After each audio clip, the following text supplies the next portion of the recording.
Kaya natin yung ilang larawan na kuha ng team na pinadala ni Ginoong Luis Chavez Singson sa Ilocos Norte para inspeksyonin, iberipika at alamin ang katotohanan sa mga social media report na maraming flood control projects sa Ilocos Norte ang wala, sira, substandard at maanumalya. Ang una niyong matutunghayan ay kuha sa Barangay Casili, Lawag City, Ilocos Norte.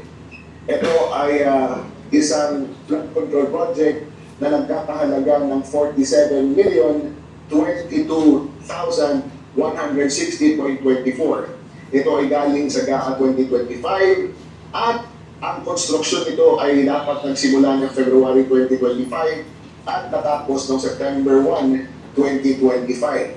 Ito ay may contract number na 25AA0475. Bayad na po yan. Sa mga larawan na ang sinisimento ay putik at ang bakal na ginamit ay substandard.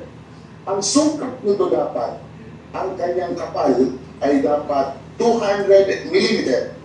Pero makikita nyo sa mga larawan na ito ay 70 mm lamang o 2.76 inches.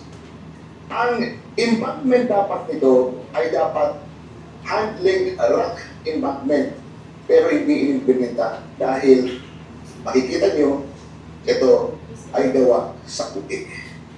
Ang susunod na mga larawan na inyo makikita ay sa Barangay Dipilak, Bintan, Ilocos Norte. Ito ay construction, maintenance of flood mitigating structure drainage system.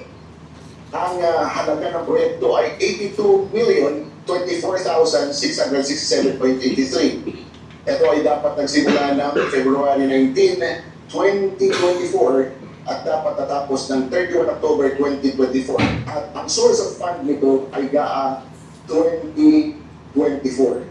Ngayon, ginagawa pa lang ang proyekto.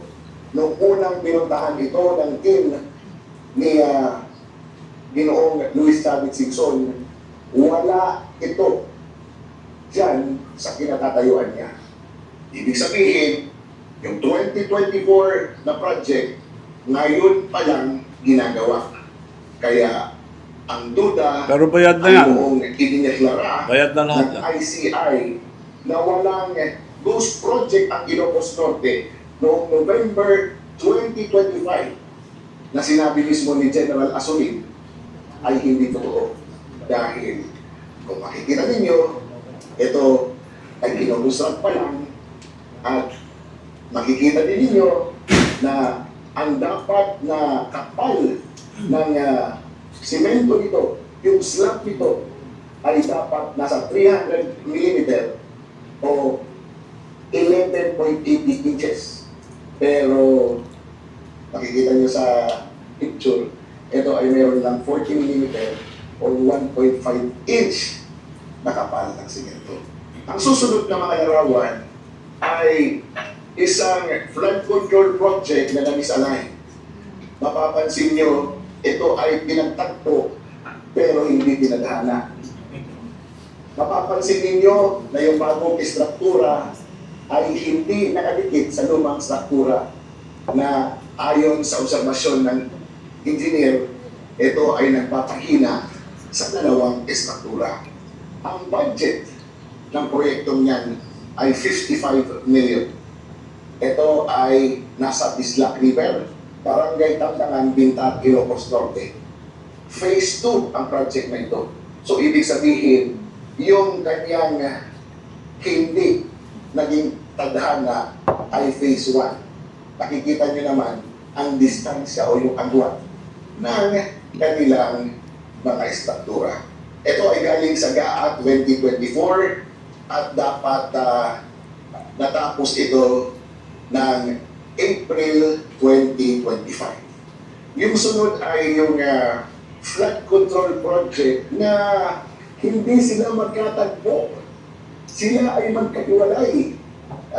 Nakikita nyo sa litrato na itong proyektong ito na may halagang 39,199,941.52 ay isang proyekto na yung nasa kanan makikita nyo na nakahiwalay doon sa lupang istruktura. Ang sunod na proyekto ay again isang flood control project na 72,374,852.10 ang presyo. Ito ay dapat tapos na noong October 2024 pero ngayon pa lang ginagawa. Itong proyektong ito ay nasa Tamdangan Bridge and Gas Bank ng Bintar, Ilocos Norte. At ang huli ay ang construction at rehabilitation of flood mitigating facility within major river basins at principal rivers, construction of flood mitigating structures along the Wangin River Basin. Ito ay nasa Barangay Gabo, Ilocos Norte. Ang halaga nito ay 48,999,813.46. Dapat tapos na ito ng 18 October 2024. Kaya lang, ito ay nawasak. At ito ay inuumpuni pa rin hanggang ngayon.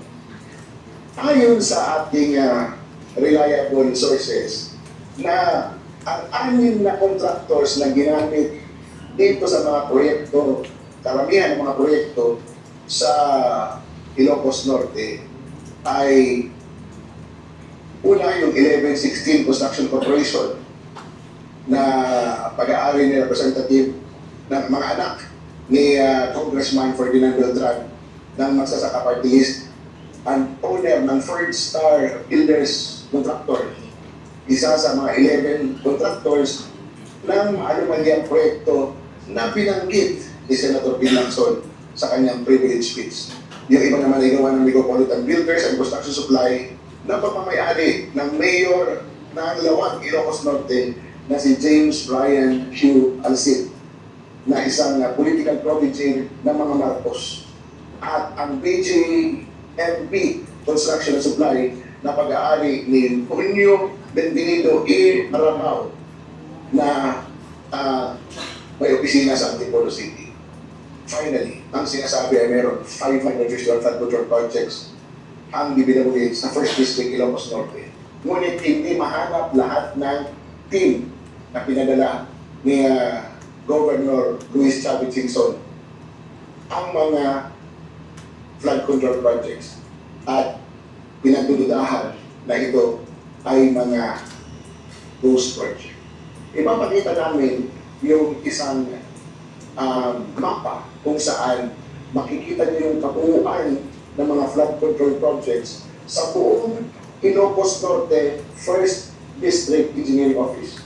At mapapansin niyo na sa Labat, halos silang lahat magkakapareho lang ang mga kontratista na binibigyan ng award sa paggawa ng flood control projects. Ang nakapagtataka sa parehong buwan, sa susunod na buwan, palagi silang nananalo at kung iisipin niyo, paano pa nila magagampanan ang pagbuo ng isang proyekto kung halos sila na lang lahat ang nagtatrabaho at gumagawa ng mga proyekto ito sa buong taon dyan sa Ilocos Norte.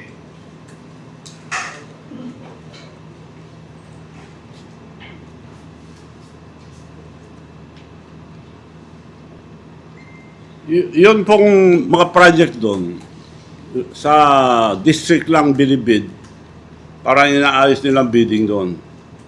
So, hindi na dumadaan sa region, diretso. 15.7 billion, 23, 24, 25, pero about 22 doon, nung bago upo sila. Kukunti lang yon.